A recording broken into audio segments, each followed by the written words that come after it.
श्री राजेश वर्मा। धन्यवाद अध्यक्ष महोदय। हमारी एनडीए की सरकार जिस तरीके से देश की विरासत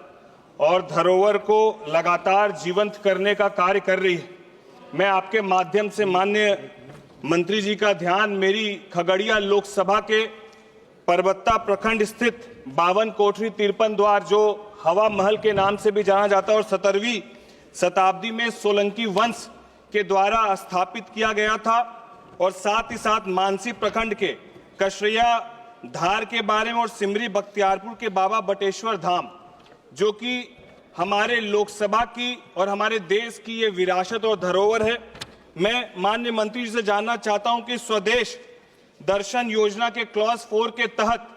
क्या खगड़िया लोकसभा में इन धरोहर और विरासत को जीवंत करने के लिए सरकार की कोई योजना है? मुझे माननीय मंत्री जी से बस यही सवाल एक पूछना है। माननीय अध्यक्ष महोदय, हालांकि प्रश्न मूल प्रश्न से संबद्ध नहीं है,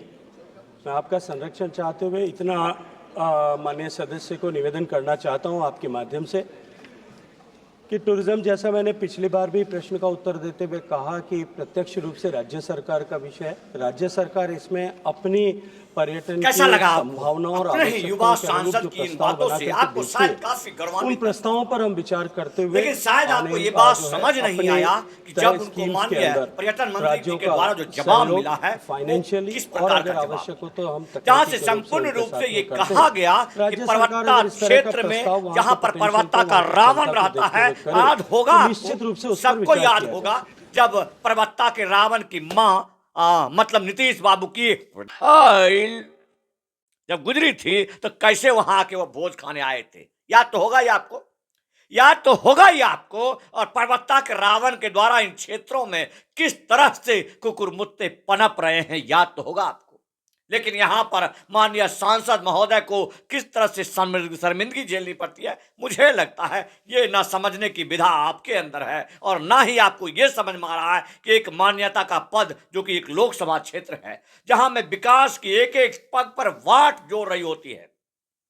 और इस लोकसभा में दुनिया के सबसे बड़े पंचायत भवन में एक एक समय एक एक पल का मिलना हमारे लिए कितनी बड़ी सौभाग्य की बात है। वहां पर इतना समय गुजर जाता है जहां पर माननीय सांसद महोदय को कम से कम महीनों तक कई क्लर्कों के द्वारा कई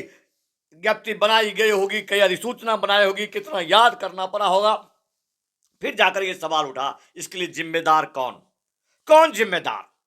ऐसे लोगों को बनाते हैं जिसकी तस्वीर देखिए,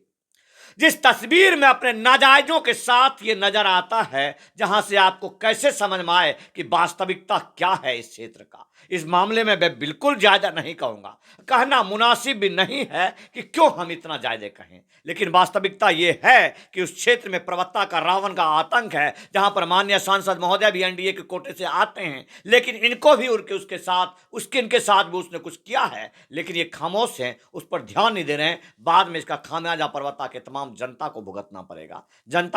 पड़ेगा। आज अगर आप नहीं बोल रहे हैं, उस पर्वता के रावण के अत्याचार को सह रहे हैं, जिसके वजह से यहां से लेकर केंद्र तक आपको कहानी पड़ रही है, आज के इस विचार में उठाने की प्रक्रिया पर मैं ग्रैंड सैल्यूट मारता हूं माननीय सांसद महोदय को कि इतनी तन्मयता के साथ जिन बातों को आप रख रहे हैं वास्तव में काबिल तारीफ है। लेकिन आपको यह सोचना चाहिए कि वास्तविक में खगड़िया को चाहिए क्या। पर्यटन के क्षेत्र में अगर आपको आगे लेकर आना है तो इसके लिए आपको चूंकि विधायक तो कोई किसी योग्य है नहीं, आपको ही पहल करनी चाहिए, माननीय नीतीश कुमार जी से पहल करनी चाहिए। जिस तरह से नालंदा को पर्यटन के क्षेत्र में नवादा को लेकर आगे आ रहे हैं, उसी तरह से बेगूसराय और खगड़िया को सख्त आवश्यकता है पर्यटन के क्षेत्र में आगे ले जाने की, जिसके लिए आपकी ये पहल काबिल तारीफ है। जय हिंद, वंदे मातरम।